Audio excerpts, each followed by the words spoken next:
So, Breach of Peace. This is a new book out by the YouTuber Danial Greene. And for the record, no, I am not actually related to him. My brother's real name is Daniel, but that is a complete coincidence. Green is a common enough last name, but this spelling isn't, so I figured I would throw that out there. But in any case, Breach of Peace. It's difficult to really say much about this book because there's really not a lot to it. It's very, very short and feels more like the prologue to a much grander epic. And I don't know if that's the intention. This is just sort of testing the waters to see if Daniel is capable of doing something like this. And from what I see in this, I would say probably. I have minor quibbles with it, but none of it really detracts from the quality, I would say. First off, it's about these basically fantasy detectives in what really feels like fantasy London, dealing with a murder scene and then stumbling onto, grander conspiracy things. And I'm not here to spoil the whole thing for you, although there's not much to spoil, like I already said. But I will say this. The world feels well realized, if not exactly well developed, if that makes any sort of sense. I have a sense for how this world works without needing to know much more than that. But I don't know if that's just because this world kind of feels somewhat similar to things like Mistborn or 1984. I think the words Ministry of Truth is literally uttered. This continues over into the characters, which again I feel are well realized but not very well developed. I have a general sense for who all the main characters are. That's the husband and wife duo and the third guy who's just kind of off the rails, kind of almost a Sherlock Holmes type. Good at solving mysteries, bad at dealing with people. My only real constraints with this is that there are some, you know how sometimes you can see a picture where there's almost complete cloud cover, but sometimes the peaks of a mountain are, dipping over that perfect white sheet. I'm noticing a few peaks in the world building that could be a problem if there's a larger story that might be indicative of issues. And I want to say that this is based mostly on first impressions. But from what I have seen, Daniel appears to be trying to comment about police brutality and the like. And in so doing, he is mostly putting the onus on police overreach. That appears to be the problem that he is the most critical of in how he is writing the police or the inspectors in this thing. They talk about how about brutality and how we don't beat civilians unnecessarily too much.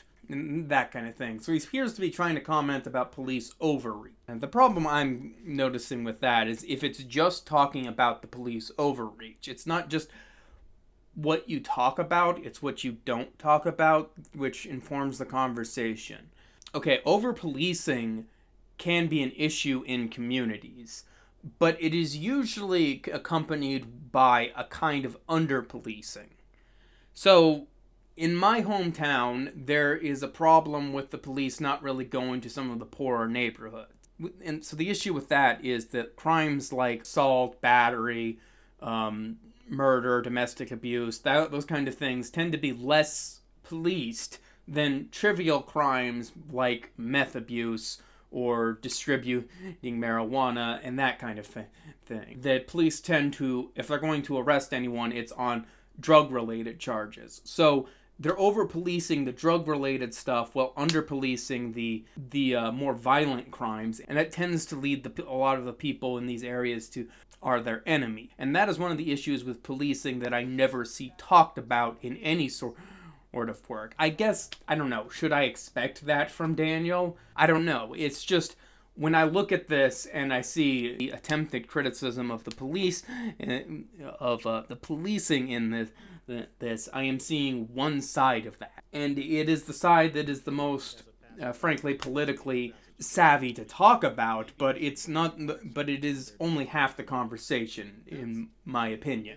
But again, this is a very short book, so maybe he plans to. So maybe in a follow up to this, he plans to go into greater detail. I don't know. This is what I can tell you at the moment. The second thing that I noticed was that this is a society that comes across as inconceivably advanced. So, you know how in the Marvel Cinematic Universe, Wakanda is so much light years ahead of everyone else technologically, yada yada yada, all that jazz.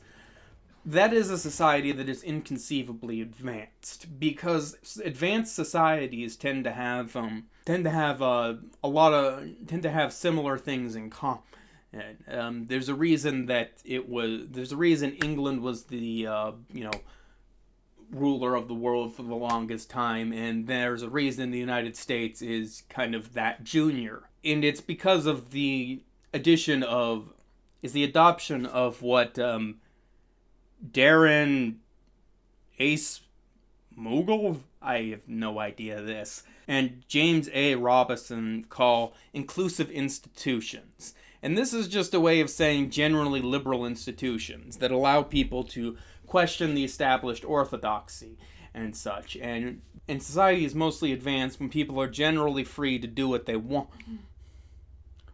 and there isn't too strict of control on the general populace. But this society doesn't really seem to be like that. It seems to be very extractive.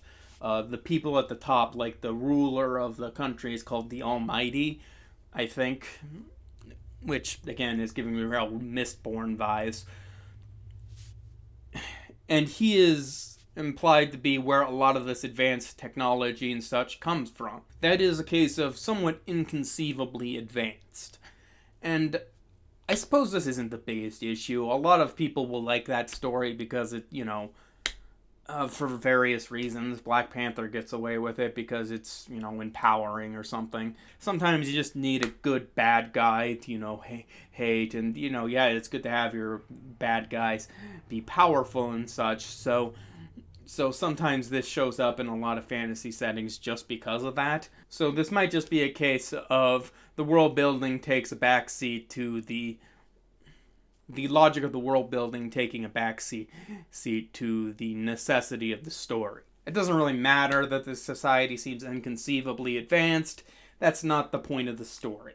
But overall, I would say it was an enjoyable, 2 hours. It did not take me long to get through this. But, we'll have to wait and see how things turn out.